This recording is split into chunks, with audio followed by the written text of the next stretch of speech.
সুপ্রিয় এবং সম্মানিত আমার সাংবাদিক বন্ধুরা, আসসালামু আলাইকুম। প্রথমে আমি আপনাদেরকে আন্তরিকভাবে ধন্যবাদ আর কৃতজ্ঞতা জানাই। খুব অল্প সময়ের মধ্যে আপনাদেরকে অবগত করেছি, আপনারা এখানে হাজির হয়েছেন, সেজন্য আপনাদের আবারও আন্তরিকভাবে ধন্যবাদ আর কৃতজ্ঞতা জানাই।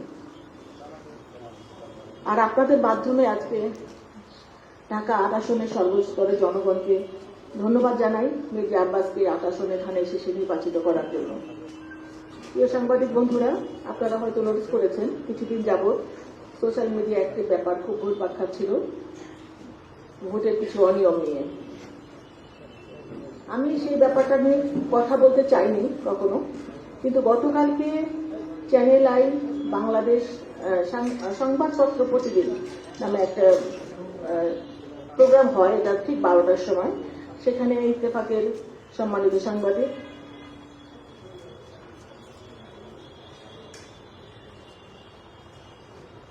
সালেউদ্দিন ভাই, উনি গেস্ট ছিলেন, হোস্ট ছিলেন আমাদের মানব জমিনের জনাব মতিউর রহমান ভাই।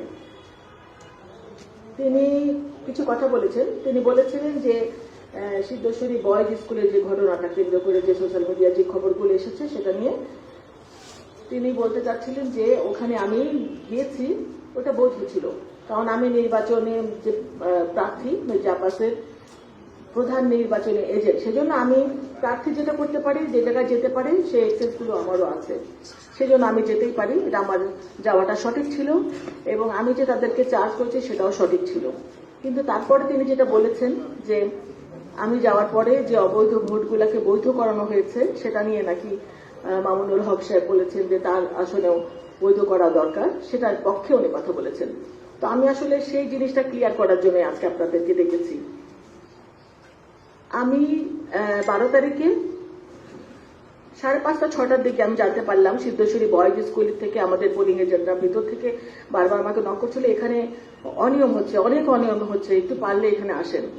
আমি তখন দৌড়ে চলে গেলাম, গিয়ে আমি দরজা নক করছি, বারবার নক করছি, অনেকক্ষণ, আধা ঘন্টা পরে দরজাটা খুললো, ভিতরে যেতে দিবেই না। তারপরে গেলাম, ওখানে প্রিজাইডিং অফিসার ছিল শামসুল ইসলাম ইসলামী ব্যাংকের, এবং প্রায় 5-6 জন বিদেশি পর্যবেক্ষক ছিলেন ওই রুমটার মধ্যে। ওখানে কাউন্টিং হচ্ছিল। তখন আমাদের যে ধানের শেষের এজেন্ট তারা বলছিল যে এখানে 25 থেকে 27টা ভোটকে তারা বাতিল করে দিয়েছে, যে ভোটটা ওই যে গ্যাপ সাদা জায়গাটা সিল মেরেছে জন্য সেগুলোকে বাতিল করে দিয়েছে। কিন্তু আমি রওনা হওয়ার আগে জানতে পেরেছিলাম যে নির্বাচন কমিশন থেকে ওই ভোটগুলোকে বৈধ করার জন্য রিকোয়েস্ট করা হয়েছে।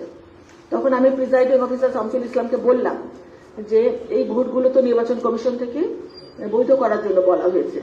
উনি বললেন যে আমরা এরকম কোনো নির্দেশনা পাইনি। তখন রিটার্নিং কর্মকর্তা এই সময় আমার মোবাইলে ফোন দিলেন।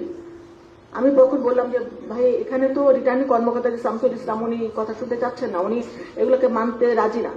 তখন উনি বললেন ওনাকে ফোনটা দেন। আমি ফোনটা সাইফুল ইসলাম, আমি স্পিকারে রেখেছিলাম ফোনটা। আমার স্পিকারে বিদেশি পর্যবেক্ষকরা শুনছিলেন, বিভিন্ন প্রার্থীর এজেন্টরাও শুনতে পাচ্ছিলেন, ধানের শেষের এজেন্টরাও শুনতে পাচ্ছিলেন, এবং ওই কক্ষের ভিতরে যারা ছিলেন সবাই স্পষ্ট শুনতে পাচ্ছিলেন যে স্পিকারের রিটার্নিং কর্মকর্তা বলছিলেন যে নির্বাচন কমিশন থেকে নির্দেশনা এসেছে এই ধরনের ভোটগুলোকে বৈধ করে দিতে।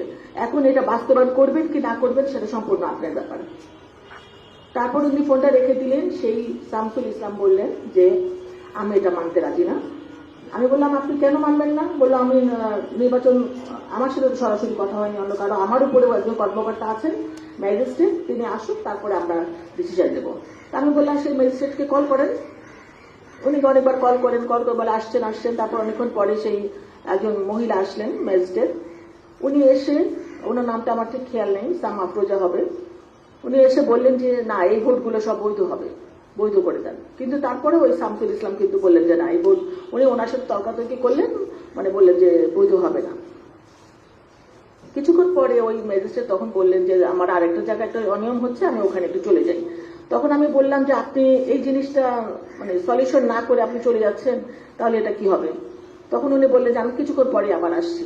তখন উনি চলে গেলেন, আর আসলেন। তখন আমি প্রিজাইডিং অফিসারকে বললাম যে আপনি এখন কি ডিসিশন নেবেন? উনি বললেন যে না, আমি সব একদম সিএসি বা সচিবের সাথে কথা না বলে আমি কোনো কাজ করবো না, মানে উনি কারো কথা শুনতে রাজি না। তো ওখানে আমি তো প্রায় আধা ঘন্টার উপরে ছিলাম হয়তো।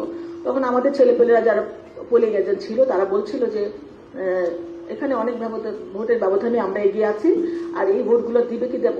মানে আমার সাথে তর্কাতর্কি হচ্ছিল যে আমি বলছিলাম যে আপনি যেটা লিগ্যাল সেটা করেন, যেটা আপনাদের নির্দেশনা সেটা আপনারা মানেন। উনি মানবে না, তখন মানবে না, আমি চলে এসেছি। ওখানে কিন্তু একটা ভোটও ওরা বৈধ করে নাই, 25 থেকে 27টা ভোট।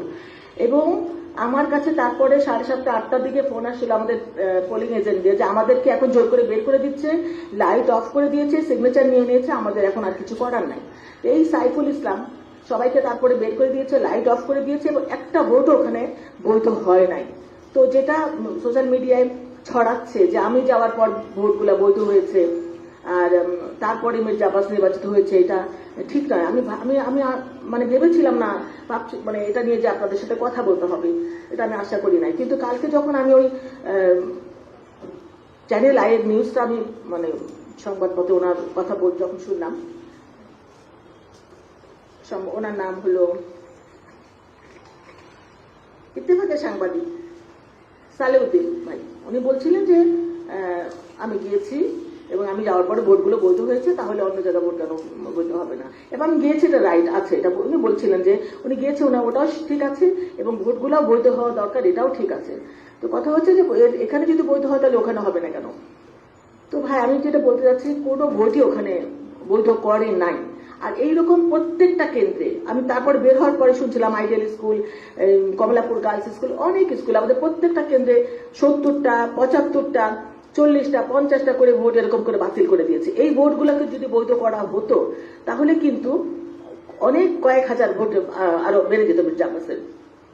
তো আপনাদেরকে ডেকেছি এটার জন্য, কোনো ভোট বৈধ করা হয় নাই। তারপরও আমি রিটার্নিং কর্মকর্তার অফিসে গিয়েছি রাত্রে 9টার দিকে এবং আমি লিখিত একটা চিঠি কমপ্লেন দিয়ে আসছি যে এই ভোটগুলোকে যেন বৈধ করা হয়, কিন্তু এখন পর্যন্ত সেটা করা হয়নি।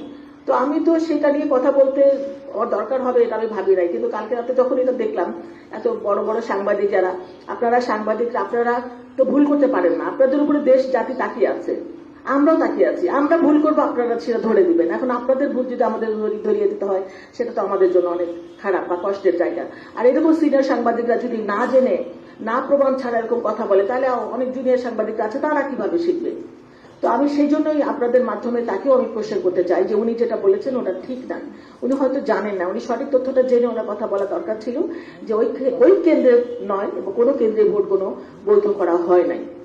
তো আমি যেটা বলতে চাই আপনাদের কাছে, আবারও বলছি, আমি গিয়েছি, এটা সঠিক ছিল। নির্বাচনে প্রার্থীর আমি মেইন এজেন্ট, আমি যে কোনো জায়গায় যেতে পারি, আমি এখানে কোনো প্রভাব বিস্তার করি নাই। আমি শুধু বলতে চেয়েছি যে আপনি নির্বাচন কমিশনের নির্দেশনা আছে, আপনি কথা বলেন, কথা বলিয়ে দিয়েছি, কিন্তু তিনি মানতে রাজি হননি, আমি চলে এসেছি এবং কোনো ভোট ওখানে বৈধ হয় নাই, এটা আপনাদের মাধ্যমে জানানো। তো আমি এমন এমন জায়গায় সবে যে ইসলামী ব্যাংকের যে প্রিজাইডিং অফিসার দেওয়া হয়েছে, যারা যে না বলবে, না বলেন, নাটাও মানে লাউডলি বলার শক্তি নেই তাদের। তো তাদের এরকম মেরুদণ্ডহীন লোকগুলাকে তো কোনো প্রশাসন, কোনো ভালো জায়গা আসলে দেওয়া উচিত না। আমরা অন্যায় প্রতিবাদ করবো, ভোকালি করবো, আমরা দৃঢ় কণ্ঠে করবো, স্পষ্ট ভাষায় করবো যেটা অন্যায়, কিন্তু উনি যেটা করেছেন সেটা ঠিক করেন নাই। আর এই বড় বড় সাংবাদিকরা আমিও বলবো, আপনারাও একটু জেনে শুনে কথা বলবেন ইনশাল্লাহ। সবাই তো সমান হয় না, বড়দের দেখে ছোটরা শিখে।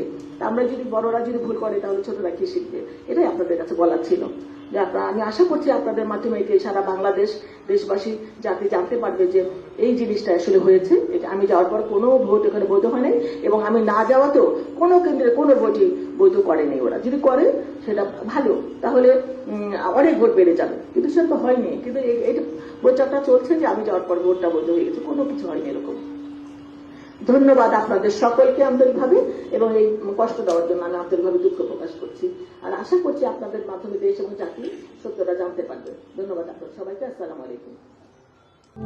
প্রবাসীদের জন্য নির্মাণ হচ্ছে দেশের প্রথম স্মার্ট সিটি, যেখানে থাকছে স্কুল, মসজিদ, হাসপাতাল, সুইমিং পুল, হেলিপ্যাড, পাঠাগার, জিম, সুপারমার্কেট, শিশু পার্ক সহ সকল নাগরিক সুবিধা।